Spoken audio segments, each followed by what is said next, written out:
B. Memaknai semangat kejuangan pemuda dalam perjuangan kemerdekaan Republik Indonesia. Sebelum kita mengkaji lebih jauh tentang semangat kejuangan pemuda dalam perjuangan kemerdekaan Republik Indonesia, silakan kalian secara berkelompok mengkaji bagaimana sepak terjang atau peran para pemuda khususnya yang menjadi panitia Kongres Pemuda tahun 1928. Kalian setidaknya dapat memilih minimal 3 nama dari panitia Kongres Pemuda 1928. Silakan gali informasi tentang apa peran dan keterlibatan nama tersebut dalam sejarah perjuangan kemerdekaan. Peserta dan panitia Kongres Pemuda 2 diantaranya, Sugondo Jojo Puspito, PPPI RM Joko Marsaid, Jong Java, Muhammad Yamin, Jong Sumateranenbon, Amir Syarifuddin, Jong Bataksbon, Johan Muhammad Caai, Jong Islamietenbon, RKC Sungkana, Pemuda Indonesia, Senduk, Jong Selebes, Yohanes Leimena, Jong Ambon, dan Rohjani Suud, Pemuda KOM Betawi. Dalam Kamus Bahasa Indonesia, pemuda adalah orang muda laki-laki. Pemuda dikaitkan dengan Sumpah Pemuda, tentunya menyangkut pemuda dan pemudi. Menurut Undang-Undang Nomor 40 Tahun 2009 tentang Kepemudaan dalam Pasal 1 dinyatakan bahwa pemuda adalah warga negara Indonesia yang memasuki periode penting pertumbuhan dan perkembangan yang berusia 16-30 tahun. Dilihat dari definisi tersebut hanya menunjukkan pada definisi pemuda dengan ukuran biologis semata. Pemuda bukanlah kategori universal biologis, melainkan suatu keadaan sosial yang berubah yang muncul pada waktu tertentu dan pada kondisi yang jelas. Anak muda mendapatkan lebih banyak tanggung jawab dibandingkan anak-anak, namun masih terikat kontrol orang dewasa. Pada fase dari anak-anak menuju dewasa biasanya melibatkan fase pemberontakan. Dalam sejarah perjuangan bangsa Indonesia, para pemuda telah mampu memanfaatkan fase gejolak kepemudaan untuk diarahkan menjadi daya dorong dalam memperjuangkan kemerdekaan Indonesia. Sejarah mencatat organisasi pergerakan nasional pertama, yaitu Budi Utomo, didirikan oleh mahasiswa Stovia di Batavia. Mahasiswa tentunya termasuk dalam golongan pemuda. Gelora untuk berjuang juga diwujudkan dalam bentuk organisasi pemuda lainnya seperti Jong Java, Jong Selebes, Jong Sumateranenbon, dan lain-lain. Makin banyaknya organisasi pemuda yang bermunculan seperti Budi Utomo mendorong kaum intelektual pada saat itu untuk membentuk gerakan yang senada dan turut ambil bagian dalam sejarah pergerakan nasional, berawal dari aktivis perhimpunan pelajar di negeri Belanda dan klub belajar, Aglemen Studi Club, yang dipimpin Soekarno di Bandung, dibentuklah Partai Nasional Indonesia. Selain itu, ada juga Partai Bangsa Indonesia yang kemudian berubah menjadi Partai Indonesia Raya yang berasal dari Indische Studi Club di Surabaya. Partai Nasional Indonesia, PNI, didirikan pada tahun 1927, digawangi oleh tokoh-tokoh besar seperti Ir. Soekarno, Dr. Cipto Mangunkusumo, Ir. Anwari, Sartono SH, Budiarto SH, dan Dr. Samsi. PNI tumbuh dan berkembang menjadi salah satu partai politik berpengaruh pada saat itu. Apabila kita bandingkan tahun berdirinya PNI dan tahun kelahiran Soekarno pada tahun 1901, Soekarno pada waktu itu lebih kurang berusia 26 tahun. Usia 26 tahun merupakan usia yang masih muda dan memiliki semangat muda, yaitu semangat untuk mengubah bangsa ini lebih baik. PNI sebagai partai nasionalis termasuk mampu berkembang dengan sangat pesat karena semua golongan dirangkul untuk bergabung dan bersatu. PNI makin menunjukkan pengaruhnya dalam melawan penjajahan pada saat itu. Tahun 1927, PNI membentuk sebuah badan koordinasi dari berbagai macam aliran untuk menggalang kesatuan aksi melawan penjajahan. Badan tersebut diberi nama PPPKI atau Pemufakatan Perhimpunan Politik Kebangsaan Indonesia. Selanjutnya, pada tahun 1929, PNI melakukan kongres dan mencetuskan cita-cita sosialisme dan semangat non-kooperasi. Berita ini pun mulai memicu reaksi dari pemerintahan kolonial Belanda. Pemerintah Belanda menangkap para pemimpin PNI, yakni Ir. Soekarno, Gatot Mangkupraja, Maskun, dan Surya Dinata. Kemudian, keempat tokoh tersebut disidangkan di Pengadilan Bandung pada tahun 1930. Dalam persidangan itu, Ir. Soekarno mengajukan pembelaan dengan menyampaikan pidato yang berjudul Indonesia Menggugat. Hakim pada saat itu adalah Mer. Dr. R. Sigembek van Hukkelen. Pembela para tokoh Indonesia adalah Sartono SH, Sastro Muljono SH, dan Idik Prawiradiputra SH. Namun, karena lemahnya posisi bangsa Indonesia pada saat itu, keempat tokoh itu dinyatakan bersalah dan Pengadilan Negeri Bandung menjatuhkan hukuman pidana kepada Ir. Soekarno dengan 4 tahun penjara, Maskun 2 tahun penjara, Gatot Mangkupraja 1 tahun 8 bulan penjara, dan Suryadinata 1 tahun 3 bulan penjara. Dinginnya penjara, kejamnya sipir penjara tidak mengubah asa para pemuda Indonesia untuk memperjuangkan kemerdekaan. Bahkan, gerakan perjuangan para pemuda makin gencar dilakukan di seluruh Indonesia. Sejarah mencatat beberapa pejuang nasional yang berjuang dan meninggal di usia muda. Para pahlawan tersebut diantaranya sebagai berikut. 1. Wage Rudolf Supratman. Wage Rudolf Supratman lahir pada tanggal 19 Maret tahun 1903 di Purworejo dan wafat pada tanggal 17 Agustus tahun 1938 ketika berusia 35 tahun. Wage Rudolf Supratman merupakan sosok penting dalam peristiwa Sumpah Pemuda pada tanggal 28 Oktober tahun 1928. Pada saat penutupan Kongres Pemuda II di Gedung Indonesise Club Huis, Supratman memperdengarkan lagu ciptaannya berjudul Indonesia melalui gesekan biola. Semua peserta kongres yang hadir menyambut dengan luar biasa serta memberikan ucapan selamat. Hingga saat ini, lagu ciptaan Supratman berjudul Indonesia Raya menjadi lagu kebangsaan negara Indonesia. Sebelum Indonesia merdeka, sangat sulit untuk menyanyikan lagu kebangsaannya sendiri. Pada saat ini, lagu Indonesia Raya terus dipatri dalam jiwa para pemuda karena setiap pagi dinyanyikan sebelum belajar. Mudah-mudahan semangat lagu Indonesia Raya dapat membangun jiwa dan badan bangsa Indonesia untuk menuju kehidupan yang lebih baik. 2. Chairil Anwar. Chairil Anwar adalah penyair angkatan 45 yang terkenal dengan puisinya yang berjudul Aku. Berkat puisinya itu, ia memiliki julukan Si Binatang Jalang. Chairil lahir di Medan, tanggal 26 Juli tahun 1922. Ia adalah putra mantan Bupati Indragiri, Riau, dan masih memiliki ikatan keluarga dengan Perdana Menteri pertama Indonesia, Sultan Sejahrir. Ia bersekolah di Hollands Inlandse School, HIS, yang kemudian dilanjutkan di Mulo, tetapi tidak sampai tamat. Walaupun latar belakang pendidikannya terbatas, Chairil menguasai 3 bahasa, yaitu Inggris, Belanda, dan Jerman. Ia mulai mengenal dunia sastra di usia 19 tahun. Namanya mulai dikenal ketika tulisannya dimuat di majalah Nisan pada tahun 1942. Sebagai seorang penyair, kondisi sosial dan perjuangan bangsa Indonesia mengilhami pembuatan puisinya.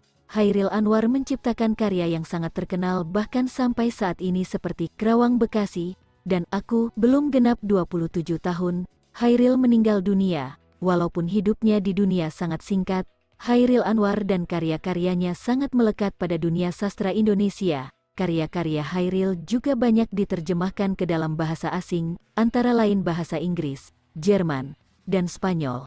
Sebagai tanda penghormatan, dibangun patung dada Chairil Anwar di Jakarta.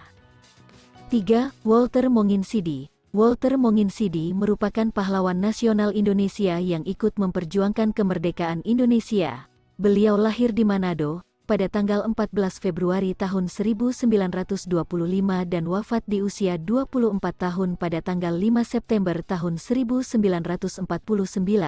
Semangat juang Walter muda muncul karena melihat penjajahan di bumi pertiwi yang tiada berkesudahan dan makin menjadi-jadi. Banyak perlawanan terhadap penjajah yang dipimpin oleh Walter muda ini.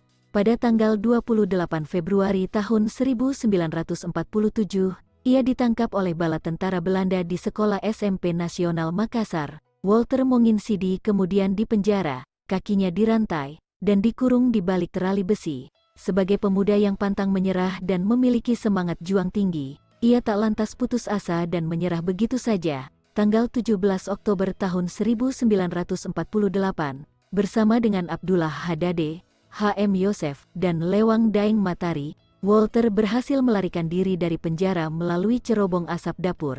Sayang sekali, Walter hanya bisa menghirup udara kebebasannya selama 10 hari. Walter divonis hukuman mati pada tanggal 26 Maret tahun 1949. Robert Walter Monginsidi menulis banyak rangkaian kata penuh makna yang menunjukkan kesetiaannya terhadap Ibu Pertiwi. Raga boleh mati, tapi perjuangan jalan terus, jangan takut melihat masa yang akan datang. Saya telah turut membersihkan jalan bagi kalian meskipun belum semua tenagaku kukeluarkan. Memang betul bahwa ditembak bagi saya berarti kemenangan batin dan hukuman apapun tidak membelenggu jiwa. Hari Senin tanggal 5 September tahun 1949, Robert Walter Monginsidi menolak menutup matanya ketika dieksekusi. Ia berkata, dengan hati dan mata terbuka, "Aku ingin melihat peluru penjajah menembus dadaku." Lalu, Walter berteriak, "Merdeka! Merdeka! Merdeka!" Dan peluru menghantam tubuhnya. Wafatlah ia di usia yang masih begitu muda, 24 tahun. Walter Monginsidi mengantongi banyak penghargaan dan gelar. Antara lain ia dianugerahkan pemerintah Indonesia Bintang Gerilya pada tahun 1958 dan Bintang Mahaputra kelas 3 pada tahun 1960, serta ditetapkan sebagai pahlawan nasional pada tahun 1973. 4. I Gusti Ngurah Rai. I Gusti Ngurah Rai lahir di Badung, tanggal 30 Januari tahun 1917. I Gusti Ngurah Rai merupakan anak dari seorang camat petang. I Gusti Ngurah Palung tertarik dengan dunia militer sejak kecil. Ngurah Rai bergabung dengan Hisden Pasar, lalu melanjutkan dengan Mulo yang ada di Malang. Tak cukup sampai di sana, ia kemudian bergabung dengan Sekolah Kader Militer, Prayoda Bali, Gianyar. Pada tahun 1940, Ngurah Rai dilantik sebagai Letnan II yang kemudian melanjutkan pendidikan di Corps of Leiding for Reserve Officieren, Coro, Magelang dan Pendidikan Artileri, Malang.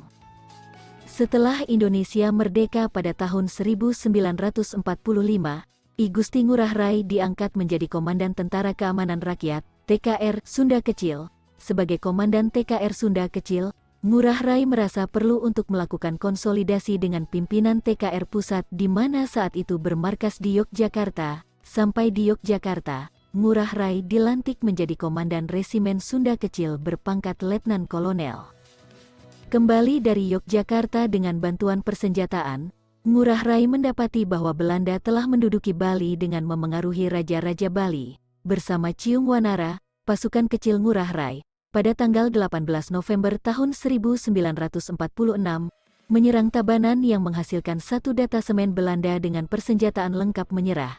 Hal ini memicu Belanda untuk menyerang Ngurah Rai dan pasukannya. Pertahanan demi pertahanan yang dibentuk Ngurah Rai hancur hingga sampai pada pertahanan terakhir Ciung Wanara, Desa Margarana. Ngurah Rai dan pasukannya meninggal semua. Perang tersebut dikenal dengan Perang Puputan Margarana karena sebelum gugur, Ngurah Rai sempat meneriakkan kata puputan yang berarti perang habis-habisan. Peristiwa tersebut terjadi pada tanggal 20 November tahun 1946.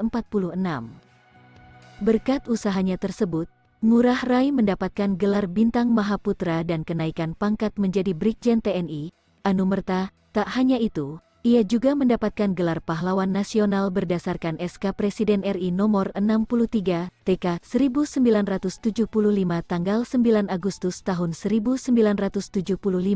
Kemerdekaan bangsa Indonesia tidaklah didapatkan dengan mudah. Pemaparan di atas menggambarkan bahwa perjuangan untuk meraih kemerdekaan dilakukan oleh semua lapisan masyarakat termasuk pemuda bahkan menjadi pejuang terdepan dalam menghadapi Belanda. Beberapa tokoh pemuda yang digambarkan di atas berjuang karena terinspirasi untuk mempersatukan bangsa Indonesia seperti yang diamanatkan oleh Sumpah Pemuda pada tahun 1928. Pejuang lainnya yang berusia muda dan berjuang mengorbankan tenaga, harta dan nyawa masih banyak yang tidak tercatat dalam sejarah. Sebelumnya, kalian sudah mempelajari bahwa Kongres Pemuda II yang melahirkan Sumpah Pemuda tanggal 28 Oktober tahun 1928 dilaksanakan oleh para pemuda yang berbeda suku, agama, ras, dan cara pandang politik. Pemuda Jawa diwakili Jong Java, pemuda Batak diwakili Jong Batak, pemuda Sulawesi diwakili Jong Celebes dan lain-lain. Dari pemuda Tionghoa, tercatat Kui Tiam Hong, John Lau Choan Hok, Oi Kai Siang dan Choi Jien Kui. Beragamnya latar belakang peserta Kongres Pemuda menunjukkan bahwa pemuda sudah dapat bersatu dan bergerak untuk mempersatukan bangsa Indonesia. Hal ini seperti dinyatakan dan digelorakan dalam Sumpah Pemuda tanggal 28 Oktober tahun 1928. Isi teks Sumpah Pemuda memiliki peranan yang sangat penting. Melalui Sumpah Pemuda, tanah air, bangsa dan bahasa dapat diwujudkan untuk bersatu. Dengan Sumpah Pemuda pula, perjuangan yang dilakukan oleh bangsa Indonesia tidak lagi bersifat kedaerahan, tetapi sifatnya sudah nasional hingga akhirnya kemerdekaan dapat dicapai. Dari sejarah Sumpah Pemuda ini, dapat kita ambil nilai-nilai persatuan dan kesatuan bangsa dan membuktikan bahwa ternyata berbagai perbedaan dapat disatukan. Walaupun Sumpah Pemuda terjadi di zaman dahulu, tetapi ada nilai-nilai luhur yang masih bisa kita terima dan kita amalkan. Adapun nilai-nilai luhur yang terkandung dalam Sumpah Pemuda adalah sebagai berikut. 1. Cinta bangsa dan tanah air. Sumpah Pemuda berisi ikrar satu tanah air, satu bangsa, dan satu bahasa, yaitu bahasa Indonesia. Inilah wujud dari rasa cinta bangsa dan tanah air, nasionalisme, yang dinyatakan para pemuda di tahun 1928. Cinta terhadap bangsa dan tanah air artinya kita setia dan bangga terhadap bangsa dan negara Indonesia. 2. Persatuan. Sumpah Pemuda dirumuskan dan diikrarkan oleh pemuda dari daerah, suku, agama, dan golongan yang berbeda. Perbedaan tidak menjadi penghalang bagi para pemuda untuk bersatu dalam satu wadah, yakni satu bangsa Indonesia. Ikrar ini kemudian dilanjutkan dalam bentuk bersatu padu untuk berjuang melawan penjajah demi mendapatkan kemerdekaan. Para pemuda benar-benar sadar jika berjuang tanpa persatuan, tak akan menang dan berhasil. Penjajahan tak mungkin berakhir jika rasa persatuan tidak tercipta antar pemuda dan pemudi di seluruh tanah air Indonesia. Bersatu kita teguh, bercerai kita runtuh. Itulah gambaran pentingnya persatuan bagi bangsa Indonesia. 3. Sikap rela berkorban. Rela berkorban artinya kesediaan dengan ikhlas untuk memberikan segala sesuatu yang dimilikinya, sekalipun menimbulkan penderitaan bagi dirinya sendiri. Rela berkorban untuk kepentingan banyak orang, terlebih untuk kepentingan bangsa dan negara, akan memperkuat persatuan dan kesatuan. Begitu juga yang dilakukan oleh para pemuda dalam peristiwa Sumpah Pemuda maupun dalam perjuangan merebut kemerdekaan. Para pemuda dengan ikhlas berkorban untuk bangsa dan negara tanpa mengharapkan imbalan meski telah mengorbankan banyak tenaga dan pikiran demi kemerdekaan bangsa. 4. Mengutamakan kepentingan bangsa. Sumpah Pemuda dan perjuangan pemuda merebut kemerdekaan menunjukkan bahwa para pemuda tak mementingkan daerah atau golongannya masing-masing. Pemuda hanya memikirkan bagaimana bangsa Indonesia dapat bersatu padu untuk mengusir penjajah dan mencapai kemerdekaan. 5. Dapat menerima dan menghargai perbedaan. Perbedaan latar belakang daerah, suku, dan agama peserta Kongres Pemuda tidak menyurutkan tekad pemuda untuk bersatu.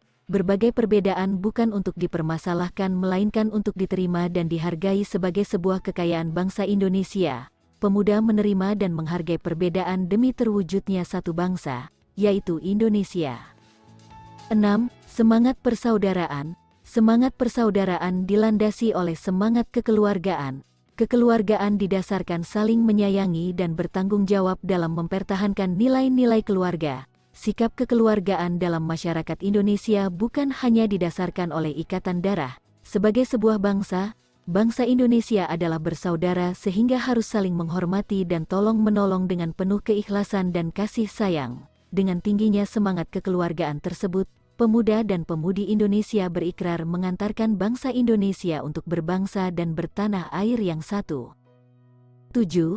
Meningkatkan semangat gotong royong atau kerja sama. Gotong royong berarti bekerja bersama-sama untuk mencapai suatu hasil yang didambakan. Gotong royong merupakan budaya bangsa Indonesia. Gotong royong merupakan suatu usaha atau pekerjaan yang dilakukan tanpa pamrih dan secara sukarela oleh semua warga menurut batas kemampuannya masing-masing. Gotong royong juga memiliki nilai kerjasama. Para pemuda telah bergotong royong secara sukarela menurut kemampuannya masing-masing. Kemerdekaan bangsa Indonesia merupakan bukti nyata dari gotong royong dan kerjasama yang dilakukan bangsa Indonesia.